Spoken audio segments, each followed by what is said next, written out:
কাপড় থেকে বিভিন্ন সময় বিভিন্ন ধরনের দাগ তোলার গুরুত্বপূর্ণ ঘরোয়া টিপস। আমাদের কাপড়ে বিভিন্ন সময় বিভিন্ন ধরনের দাগ লেগে যায়, তাই টিপসগুলো জেনে রাখা ভালো।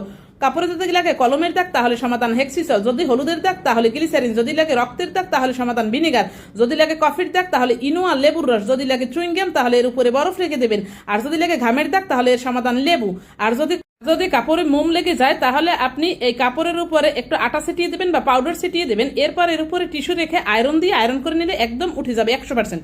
স্বর্ণ কিনতে সাবধান, স্বর্ণের গায়ে ক্যারেট চিহ্ন দেখে স্বর্ণ কিনুন, তাহলে আপনি আর কখনোই ঠকবেন না। এই দেখুন, এটার গায়ে লেখা 916 মানে এটা 22 ক্যারেটের একটা স্বর্ণ। তো স্বর্ণের গায়ে এভাবে সিল ক্যারেট দেখে কিনলে আপনি কখনোই ঠকবেন না।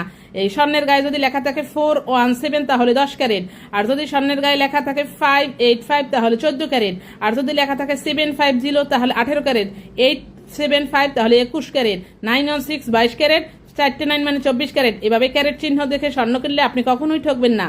পুরোনো গেঞ্জি দিয়ে মশারির কাবার তৈরির দারুণ টেকনিক, সেলাই ছাড়াই আপনি এটা তৈরি করে নিতে পারেন। একটা গেঞ্জিকে উল্টো করে নিয়ে এর বগলের কাছ থেকে এভাবে কুচু করে নিয়ে তারপর চুলের রাবার দিয়ে এভাবে আটকে দেবেন। এরপর এটার ভিতরে যে ফাঁকা হয়েছে এই ফাঁকার ভিতরে মশারিটাকে এভাবে গুঁজে দিয়ে এরপর এই গেঞ্জির নিচে যে পার আছে সেই পারের ভিতরে এভাবে সিফটি পিন দিয়ে ফিতা ঢুকিয়ে নেবেন। ফিতা ঢুকিয়ে নিলে এভাবে টান দিলেই দেখবেন কত সুন্দর একটা মশারির কাবার তৈরি হয়ে গেছে। এভাবে আপনি সুন্দর করে মশারিগুলো অতি সহজে গুছিয়ে রাখতে পারবেন। এভাবে সেলাই ছাড়াই তৈরি করে নিতে পারেন মশারির কাবার গেঞ্জি দিয়ে। কয়েলের স্ট্যান্ড দিয়ে মোবাইল স্ট্যান্ড তৈরির দারুণ টেকনিক।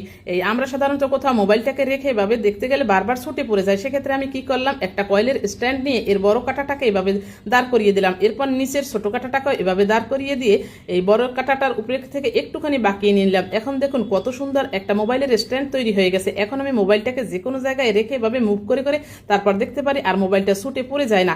এই দেখুন, আমার ছেলে ইউটিউবে অঙ্ক করতেছে এই স্ট্যান্ডের উপর মোবাইলটাকে রেখে, এখন আমার ছেলে খুব খুশি। দারুণ টেকনিক, ট্রাই করবেন। দীর্ঘদিন সংরক্ষণের 100% কার্যকারী টিপস।